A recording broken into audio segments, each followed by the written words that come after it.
بسم الله الرحمن الرحيم. النهارده الوصفه بتاعتنا سهله جدا وبسيطه، هحتاج فيها 3 بطاطسيات، وزي ما قلت لكم يعني اللي بيعوز بيزود و بقسماط ناعم، ومعلقه دقيق، وكاري وكاري وبابريكا. ده يعني للطعم كده. قبل ما نبدأ طبعا الوصفة بتاعتنا بنذكر ربنا سبحانه وتعالى، بس المرة دي هتبقى نصيحة. يعني هو مش دعاء بقدر ما هو نصيحة. يعني يا جماعة، من أخطر ما يفسد سعادة الإنسان في الحياة هي أن يكون ضعيفا من الداخل. بمعنى إيه؟ إنه يحزن بسرعة. لو حصل أي حاجة تلاقيه يحزن بسرعة، دي بتفسد حياتنا جدا. إن هو يبالغ الإنسان في المواقف ما يكونش يستاهل ويبالغ فيها. وإنه كمان بيكسر الشكوى والضجر طول ما هو قاعد يشتكي وكده وزهقان، وفلان عنده وفلان ما عندهاش. دي برضو حاجات من اللي هي بتفسد سعادة الإنسان. وإن يهيم بكل ما يعجبه، يشوف حد راكب عربية واو، يا بخته، اشمعنى أنا، مش عارفة، ويسخط على سوء الحظ. طبعا كل الحاجات دي بتفسد، دي حاجات بسيطة من اللي بتفسد حياة الإنسان. فنصيحتي لينا كلنا وكل أي حد، إن نصيحتي ليه: عيشوا حياتكم وقولوا يا رب.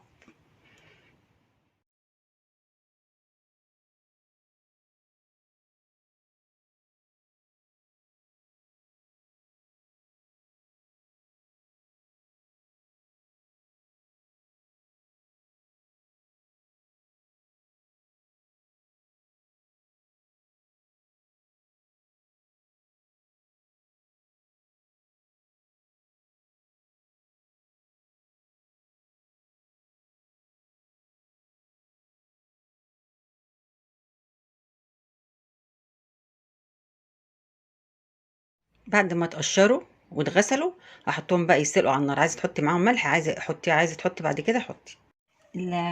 البطاطس اتسلقت بس تسلقوها كويس عشان تقدري تهرسيها وتبقى طالعه معانا حلوه. لازم تتصفى كويس من الميه، عشان احنا الميه دلوقتي انا مش محتاجه منها حاجه. فلازم تبقى متصفيه كويس اهو. سخنه جدا. وههرسها بقى بالهراس جاي، بالهراسه. هراس جاي. لا، لازم احطها في حاجه اكبر شويه. قبل ما اهرسها بقى احط لها الطعوم بتاعتها عشان تتهرس معاها.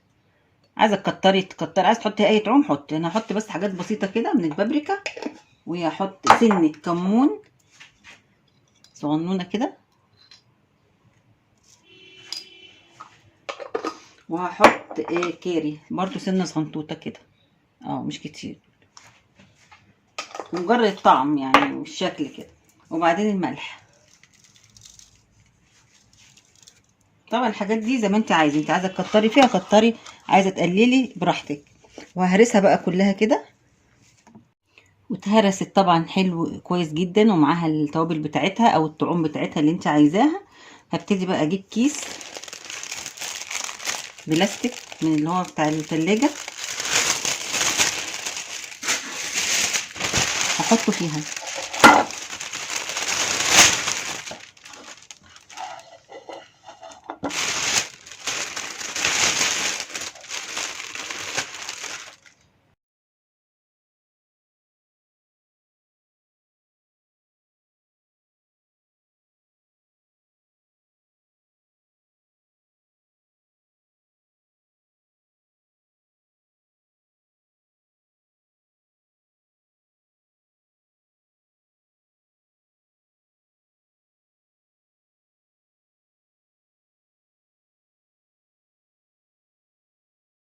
كده بعد ما تفرد بالنشابه، تفرد كويس. انت عايز تفرديها باي حاجه افرديها، بس النشابه بتسويها. وكده طلعت اهي متساويه بسمك صغير، يعني السمك ده كده اهو، شايفينه.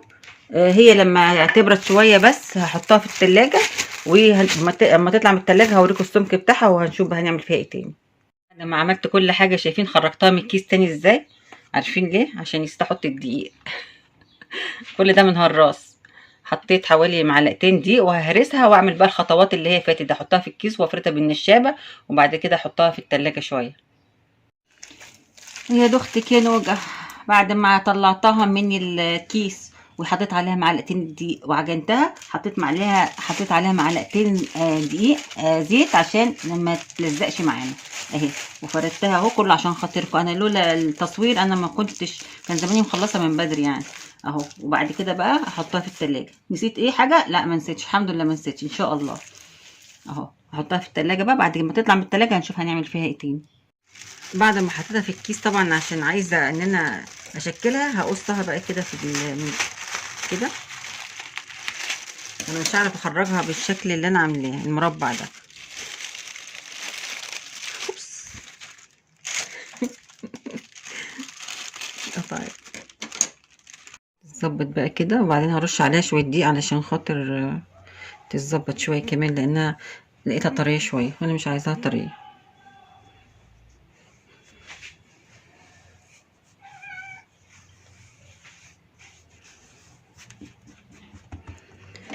هقطعها، ابتدي اقطعها كده بالنص، نصين كده حسب ما انت عايزه بقى اللي هو الوحدة الصباع بتاع البطاطس. يعني انا هقطعها كده كمان، الصباع كده يطلع صغير اهو كده. هقطعها بقى كلها كده وبعدين اوريها لكم.